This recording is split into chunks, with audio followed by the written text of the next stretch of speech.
Hello everyone, this is Papi and welcome to my channel and another new mini vlog. তো আজকে আমি এসেছিলাম সকালবেলা পড়াতে আর পড়ানো শেষ করে আমরা স্টুডেন্টের সাথে চলে গিয়েছিলাম ওদের খেতে।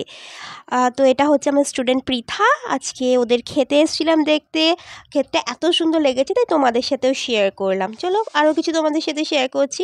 তো অ্যাকচুয়ালি আমি ওদের খেতে যাব বলে কোনো ইন্টেনশনালি বেরোইনি, আমি এমনি পড়ানো শেষে ও বললো যে দিদি চলো, তো আমিও চলে এলাম। আর আমার তো এই নেচার ফ্লাওয়ার এমনি ভীষণ ভালো লাগে। তো দেখো মানে জিনিসগুলো এত সুন্দর লাগছিল, আর ফটোতে না এমনিতেও নর্মাল আমরা চোখে যেটা দেখি সেটার থেকে হয়তো বেশি সুন্দর লাগে। আর একদম মানে একটা ভিলেজ একটা ভাইবস আসছিল, অথচ এটা কিন্তু আমাদের বাড়ি থেকে খুব একটা দূরে নয়। আর এত ভালো লাগছিল, বেশ একটু এবড়ো খেবড়ো রাস্তা এটা দিয়ে হাঁটতে কিন্তু কষ্ট হলেও বেশ মজা আসছিল। আর এখন যদি এই বছর ঠান্ডাটা সেরকমভাবে পড়েনি, এটা হচ্ছে ওদের কলার ক্ষেত। তো বলছিল আরও গাছ হয়, তো এখন যদিও ফাঁকা ফাঁকা, আর ও ছোট ছোট কোনো জিনিসগুলো দেখতে পেলেই আমাকে দেখাচ্ছিল। আর আমি আর পৃথার সাথে সাথে পৃথার কয়েকটা কাজিন ছিল, ওরাও চলে এসেছিলো। এখানে বোধহয় কিছু চাষ করা হয়েছিল যেটা কাটা হয়ে গেছিলো। আর আমার সত্যি কথা বলতে মেইন আমি এসেছিলাম এই সর্ষে ফুলগুলো দেখতে। এইগুলো দেখতে এত ভালো লাগে না, তো সত্যি সেই ডিডিএলজিওয়ালা একটা ফিলিং আসে না, কাজল শাহরুখ খান। মানে জাস্ট ইচ্ছা ছিল ভেতরে যাওয়ার, বাট এখানকার যে মালিক আছে আর কি, এটা পৃথাদের নয়, সে রাগ করতে পারে, ওইভাবে আমরা যাইনি। আর এখানে যেতে গেলে মাঝখানে একটা বড় ড্রেন ছিল, ওটা পার হয়ে যেতে হতো, যেটা পার হতে আমার বেশ ভয় লাগছিল। আর সত্যি বলতে ভীষণ সুন্দর লাগছিল। আমাদের বাড়ির আশেপাশে তো নেই এখন আর সর্ষে ক্ষেত, তাই ওখানে দেখে ভীষণ মজা লাগছিল। আর নেক্সট হচ্ছে এটা হচ্ছে গাজরের ক্ষেত বলছিল, এখানে গাজর চাষ করা হয়েছে। আর আমি এটা কোনোদিন দেখিনি, ফার্স্ট টাইম আমি দেখছিলাম, তো দেখে আমার তো খুব ভালো লাগছিল। আর এখানে ওই রেডিশ কিছু অন্য কিছু শাক আমার সবটা ভালো করে জানা নেই, তো এখানে সব কিছু চাষ করা ছিল। আর এই দেখো এটা হচ্ছে ধনে পাতা, মনে হচ্ছে ধনে পাতার চাষ করা হয়েছে। আর এত ভালো লাগছিল কি বেশ, আমি তো একটুখানি তুলে নিয়েছিলাম জাস্ট স্মেলটা ফিল করার জন্য, কারণ এর স্মেলটা আমার ভীষণ ভালো লাগে। আর এখানে দেখো চারিদিকে নীল ছিল আকাশটায়, আর রোদ, যদিও রোদটা না গায়ে খুব লাগছিল। আর তারপর দেখো এখানে কটা বাচ্চা না ঘুড়ি ঠুড়ি ওড়াচ্ছিল। আর এই ড্রেনটা আমার বেশ ভয় লাগছিল, এই ড্রেনটা এদিক ওদিক হতে, তাই বেশি কাছাকাছি আর যাইনি আমরা। ওই কাছাকাছি যতটুকু দেখা যায় কি সুন্দর ঘুড়ি উঠছে।